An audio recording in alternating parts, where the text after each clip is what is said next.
बात की जल्दबाजी है, जल्दबाजी कि ये जो योगी और मोदी जी की सरकार है, इसके बिकाऊ मीडिया, अरे दलित समाज का आदमी दंगा नहीं हो सकता। हमने संघर्ष किया है, बड़े बड़े अधिकारियों को हमने कोठरियों में नहीं सोने दिया है, सड़क पर हमने दौड़ाया है और हमने धरने दिए, प्रदर्शन किए, जब तक जल्लादों को, दरिंदों को हमने जेल में नहीं भिजवा दिया। आपके चैनल से भी कहना चाहता हूँ, वो चैनल वाले कहाँ चले जाते हैं, वो मीडिया के लोग कहाँ चले जाते हैं जब दलित बहन बेटियों के साथ जुल्म होता है, अत्याचार होता है। जहाँ आप लोग एक उंगली अगर नेताओं की तरफ करते हैं तो 3 उंगली जो है मीडिया के लोगों की तरफ भी होती है।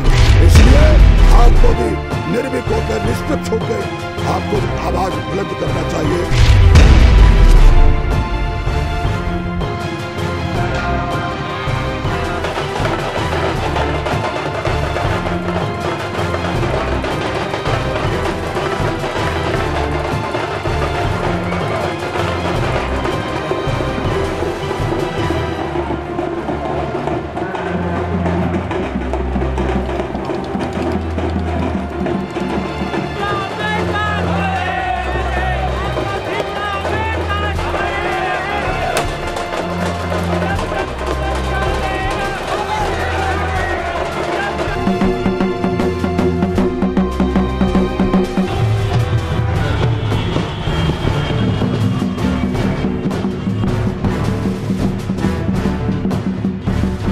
और यहाँ से मेला चल दिया है, हरी झंडी दिखा दी गई है।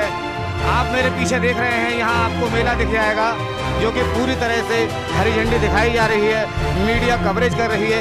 इसकी वजह से शायद आपको उनका फेस नहीं दिख रहा है और मैं कैमरामैन से कहना चाहूँगा कि यहाँ दिखाया जाए। आप देख रहे हैं, सबसे पहले इन्होंने आगे ये जो रिक्शा लगाया है, इसमें आपको तबले की वो भाप दिख जाएगी, वो तबला बजता हुआ दिख जाएगा, जिससे एक आगाज होता है मेले का। कहीं ना कहीं जो मेला है वो यहाँ से अब आगे की तरफ बढ़ रहा है, मेला बढ़ रहा है। कोरोना काल को लेकर यहाँ पुलिस प्रशासन भी पूरी तरह से मुस्तैद है। मैं कैमरामैन से कहना चाहूँगा, आप दिखाएं, आप देख रहे हैं यहाँ पुलिस प्रशासन भी यहाँ पूरी तरह से यहाँ मुस्तैद है और कहीं ना कहीं कोई गाइडलाइन यहाँ समझाई जा रही है। आप देख रहे हैं यहाँ पुलिस प्रशासन की तरफ से, जो कि आज 130वीं जयंती है और बहुत ही हर्षोल्लास से मनाई जा रही है। हमारे साथ हैं यहाँ इस समय शिवराज जीवन। मैं चाहूँगा कि इस पावन पर्व पर वो कुछ संदेश दें। आज हम लोग उस महामानव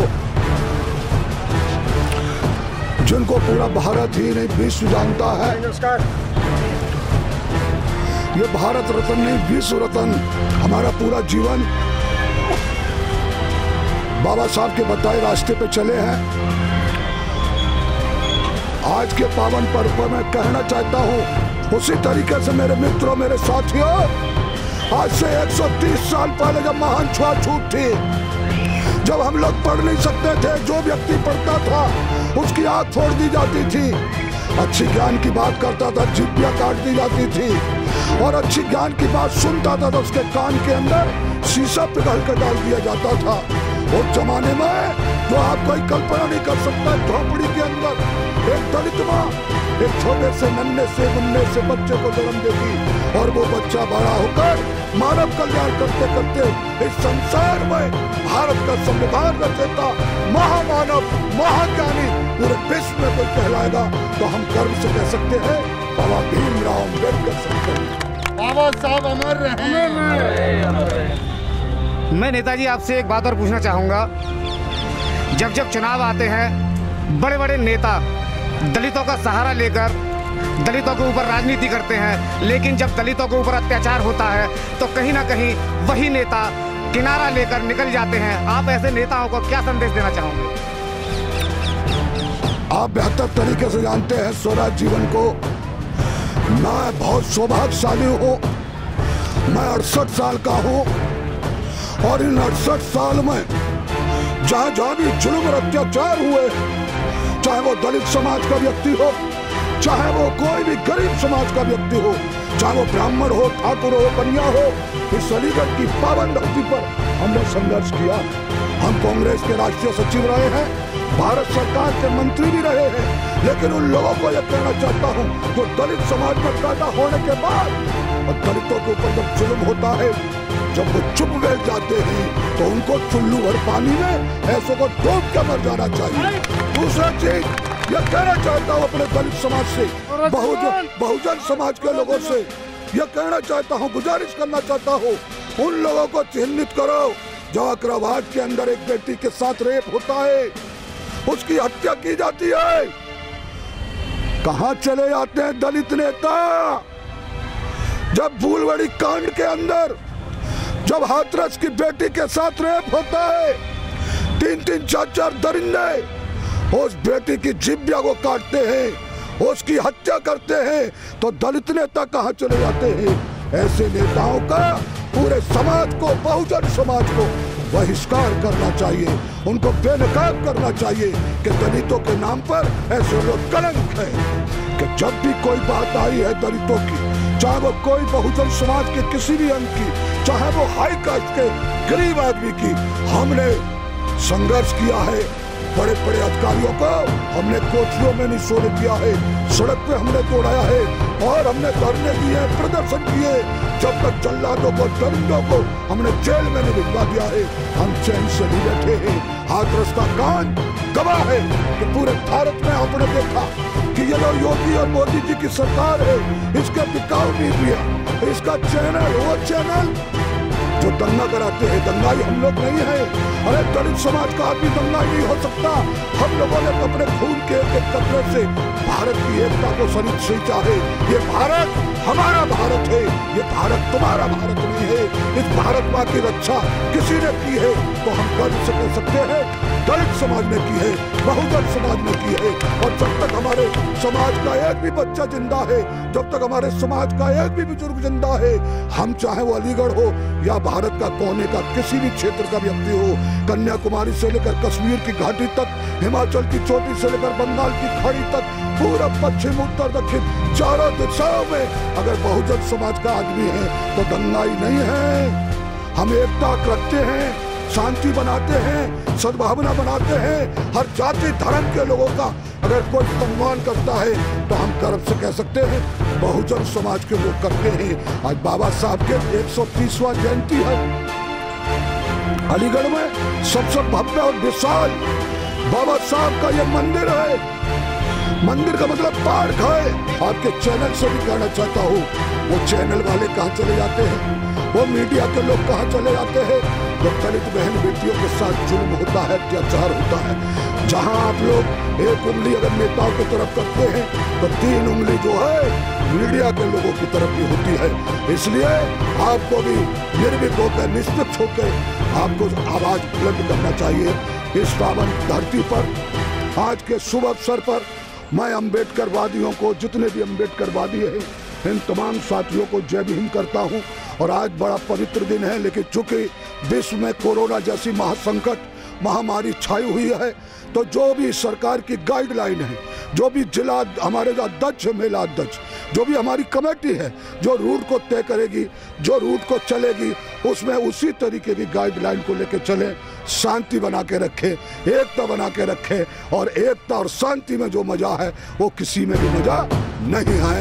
इन्हीं शब्दों के साथ मैं आप सब साथियों का दिल की गहराइयों से स्वराज जीवन और स्वराज जीवन की तरफ से आपको क्रांतिकारी जय भीम, जय हिंद, जय भारत। सूरज चांद रहेगा, तेरा नाम रहेगा। हमारे साथ थे यहाँ इस समय माननीय स्वराज जीवन। स्वराज जीवन वो नाम है, तब जब भारत में किसी दलित के ऊपर कोई अत्याचार होता है तो तब स्वराज जीवन कंधे से कंधा मिलाकर सबसे आगे खड़े होते हैं। कहीं ना कहीं इन्होंने वो लड़ाइयाँ भी लड़ी हैं जहाँ जान की बाजी भी इनको लगानी पड़ी है। हमारे साथ थे स्वराज जीवन। अब हमारे साथ उनके सपुत्र हैं जो कि राजेश राज जीवन है, जो कि अपने पिता के कर कमलों पर चलते आ रहे हैं और कहीं ना कहीं आगे चलकर ये भी अपने पिता की तरह हमारे भारत का व हमारे अलीगढ़ का नाम रोशन करेंगे।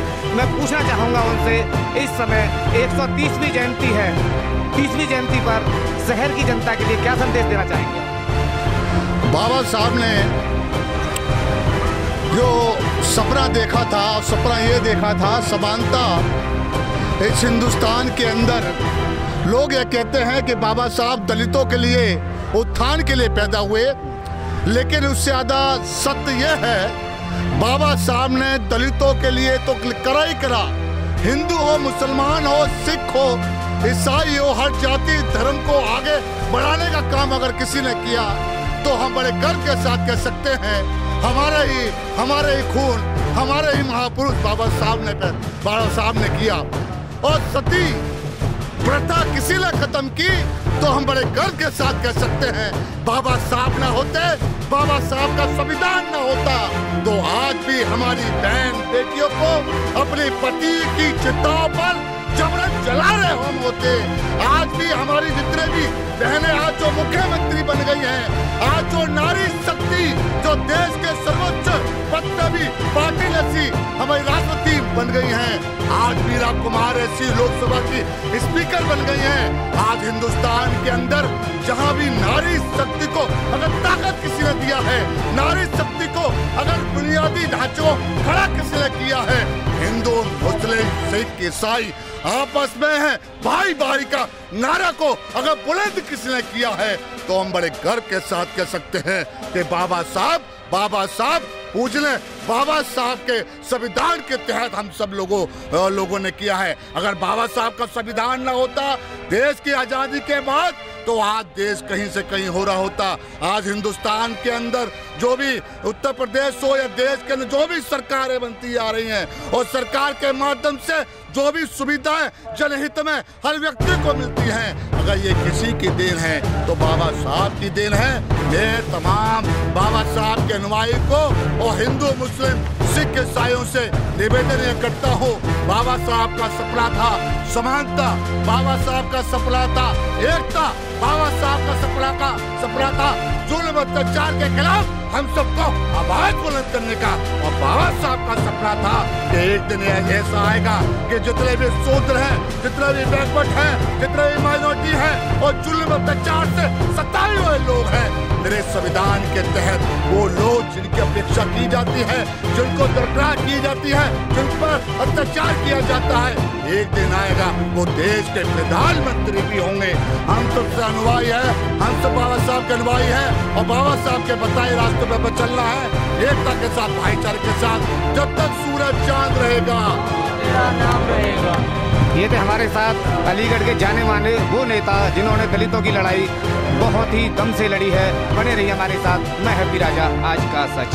मेला यहाँ से प्रस्थान कर चुका है और आप देख रहे हैं मेरे पीछे सबसे ज्यादा इस समय मेले में महिलाएं हैं।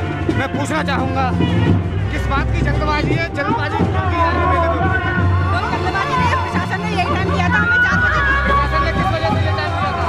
क्योंकि कोविड को मद्देनजर रखते हुए हम लोगों को प्रशासन ने जितनी गाइडलाइन दी वो पूरी गाइडलाइन का हम काम कर रहे हैं और हमारी जितनी उन्होंने संख्या दी तो वही संख्या है, एक इवेंट है, उससे ज्यादा।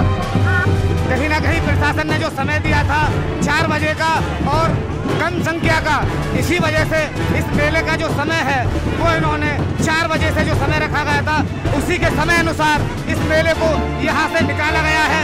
और कहीं ना कहीं मेले का निकालने का इनका जो संदेश था, वो जो रात में जो मेला देखा करते थे, जो भीड़ लगा करती थी, आज इस तरह की भीड़ देखने के लिए नहीं मिल पाएगी, क्योंकि कहीं ना कहीं ये जो समय है, इस समय पर लोगों को नहीं पता कि मेले का समय क्या है।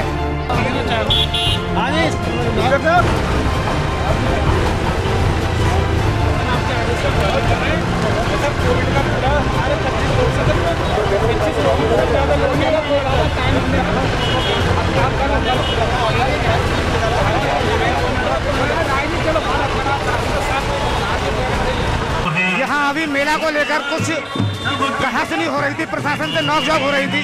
मैं पूछना चाहूँगा किस बात को लेकर प्रशासन से नोकझोंक हो रही थी? नोकझोंक इस बात की, हमें जो प्रशासन ने अनुमति दी है वो 4 से 8 की है। अब 4 बजे हैं, अब हमारा मेला तैयार है और हम लोग मेले को सोशल डिस्टेंसिंग का पालन करते हुए लेकर चलने के लिए तैयार है। प्रशासन का कहना है, प्रशासन किस तरह से जबरदस्ती कर रहा है आपसे? उनका कहना यह है कि जल्दी करो, लेकिन जब उन्होंने जिस समय के लिए हमको अनुबंधित किया तो उसी समय से निकालेंगे ना मेला। 4 से 8 का। इससे पहले भी अलीगढ़ में एक मेला निकाला गया है, क्या उस समय भी इस तरह की जबरदस्ती पुलिस प्रशासन ने की थी उनके साथ? नहीं, प्रशासन हमेशा हम लोगों को कोऑपरेट करता चला है। और मैं दिखाता हूँ आपको मेले की पूरी हलचल। आप देख रहे हैं यहाँ अभी इस समय एक बैंड बचा हुआ है। कहीं ना कहीं मेले के 2 भाग हो चुके हैं। इसी चीज को लेकर जो 2 कमेटियां हैं वो अलग अलग हो गई हैं और कहीं ना कहीं एक के पास जो परमिशन थी वो 4 बजे की थी। उसी परमिशन को लेकर ये अपना मेला नियमानुसार निकाल रहे थे और पुलिस प्रशासन की तरफ से कुछ ना कुछ नोकझोंक हुई थी।